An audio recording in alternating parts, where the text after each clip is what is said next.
அவரு தோழர் சொன்னது அவருடைய கோரிக்கைகள் இன்னைக்கு இருக்கிற நிலைப்பாடு. இது நீண்ட நெடுங்காலமாக இருந்ததுல ஒரு வருடத்திற்கு ஒரு வருடம் மாறுதலாக கூட இருக்கலாம், ஒரு வருடம் குறைவா இருக்கலாம், ஒரு வருடம் அதிகமா இருக்கலாம். வேளாண்மை துறைக்கு என்று தனியாக பட்ஜெட் போட வைத்ததே இந்த அரசு தான். எங்களுடைய வேளாண்மை துறை அமைச்சராக இருக்கிற மாண்புமிகு MRK பன்னீர்செல்வம் அவர்கள் நிதிநிலை அறிக்கை தனியாக அதுக்கு கொடுக்கும் பொழுது அப்ப நம்முடைய தோழர் சொன்ன இந்த கோரிக்கைகள் அவருடைய நிதிநிலை அறிக்கையில பன்ருட்டி என்கின்ற நிலை வருகின்ற பொழுது அதுல வந்திருக்குது, படிச்சிருக்காங்க. இப்போ அடுத்த கட்டமாக அதையெல்லாம் செய்வதற்கான நிலையிலும் இருப்பதை இந்த தேர்தல் அறிக்கையிலும் சொல்லியிருக்காங்க, பார்க்கலாம்.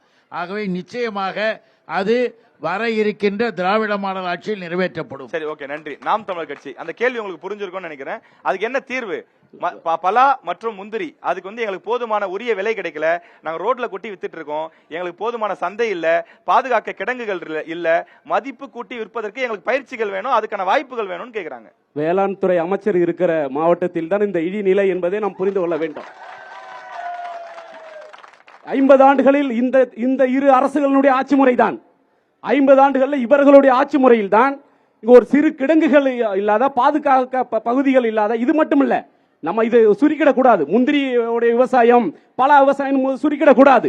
உலகத்திற்கே தரணி தஞ்சையினுடைய கடைசி கடைகோடி காவிரி டெல்டா மாவட்டம் எனது தொகுதி. எனது தொகுதியில இன்னைக்கு நெல்லுக்கு இதே நிலை, நெல்லுல இதே நிலை, நெல்லை கொள்முதல் பண்ற கொள்முதல் நிலையங்கள் இல்ல, நெல்ல இருக்கிற பயிர் காப்பீடு என்கின்ற சொல்கிற இன்சூரன்ஸ் இந்த 4 ஆண்டுகளா தரவே இல்லை. ஆனாலும் இந்த அரசு நாங்கள் சரியாக செய்கிறோம், வேளாண் துறை சரியாக பட்ஜெட் போடுறது. யாருக்கு போடுறீங்க பட்ஜெட்டை? யாருக்கு போடுறீங்க இந்த பட்ஜெட்? வேளாண் விவசாயிக்கு பிரச்சனை. முதல் பிரச்சனை வேளாண் விவசாயி சொல்றாரு, எனக்கு சரியான விலை இல்ல, என்னுடைய முந்திரிக்கான சரியான ஆதார விலை இல்ல, முந்திரிக்கான உலக அரங்கில் எனக்கு சரியான மதிப்பு இல்ல, என்னுடைய முந்திரி, என்னுடைய உலக புகழ்பெற்ற பன்ருட்டி முந்திரிக்கு ஆப்பிரிக்க முந்திரியுடைய கலப்பு முந்திரிகளோட விலை பிரச்சனை இருக்கு அப்படின்னு சொல்றாரு. இந்த சிறு பிரச்சனை கூட சரி செய்ய முடியாமல் நம்மளுடைய வேளாண் அமைச்சர்களை கூட வைத்துக் கொண்டு இருப்பது இங்க சிக்கல். இது மட்டும் இங்க பிரச்சனை இல்ல, இது மட்டும் இங்க பிரச்சனை இல்ல, இது மட்டும் பிரச்சனை இல்ல. பேர் வச்சீங்களா சோறு வச்சீங்களான்னு கேட்கிறோம். என்ன பிரச்சனைனா கடலூர் மாவட்டத்தில் எல்லா மாவட்டங்கள்லயும் அரசு மருத்துவக் கல்லூரி இருக்கு. ஒரு நிமிடம் கூட முடிச்சிடறேன் ஐயா, ஒரே நிமிடம் குறிக்கிடல, ஒரே ஒரு நிமிடம். என்னன்னா அனைத்து மாவட்டங்கள்லயும் அரசு மருத்துவக் கல்லூரி மருத்துவமனை இருக்கு. ஆனா எங்களுடைய கடலூர் மாவட்டத்துல ராஜமுத்து அரசு நீங்க பறிச்சுக்கிட்டு பேர் வச்சீங்க, மருத்துவர் இருக்காங்களா, மருந்து இருக்கா? நியாயமா இது இல்ல. நம்ம மருத்துவமனை பத்தி பேசியாச்சு ஐயா, நீங்க சொல்லுங்க. மருத்துவம் இல்ல, அவர் மருத்துவத்தை பத்தி பேசும்போது சொல்றோம். இல்ல முந்திரி பலா சார், முந்திரி பலா பத்தி சம்பந்தமா மருத்துவமனை அதிகாரமே ஒரு தடவை கூட அதிகாரம்னா என்ன, சட்டம்னா என்ன, அமைச்சரவைகள் மற்றும் உள்ள நிலைப்பாடுகளை பற்றி ஒண்ணுமே தெரியாம வெளியில இருந்து பார்த்துட்டு எதை வேணா பேசலாம், எப்படி வேணா பேசலாம். ஆனால் என்ன செய்யலான்றத பாக்கணும். ஒவ்வொரு ஆண்டும் செய்து கொண்டுதான் இருக்கிறோம். செய்யாமலாம் இல்ல. செய்யாம இருந்தா இன்னைக்கு தமிழ்நாட்டில் விவசாய பெருங்குடி மக்களுடைய வளர்ச்சி என்பது மற்ற மாநிலத்தை விட சிறப்பாக இருக்கு.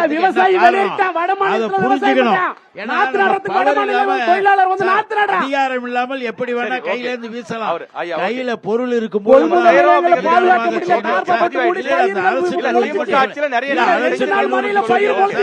மெடிக்கல் காலேஜ் சொல்லிடுறேன்.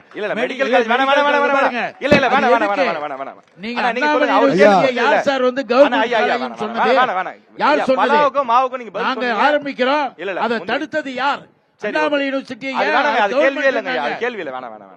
அதனுடைய காரணமாக பொதுக்கூட்டம் மாதிரி வேணாம்.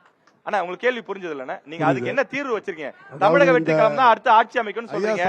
நீங்க இந்த தொகுதியில வெற்றி பெற்றா இந்த விவசாயிகளுக்கு என்ன பண்ண போறீங்க? இது நீண்ட நாள் கோரிக்கை.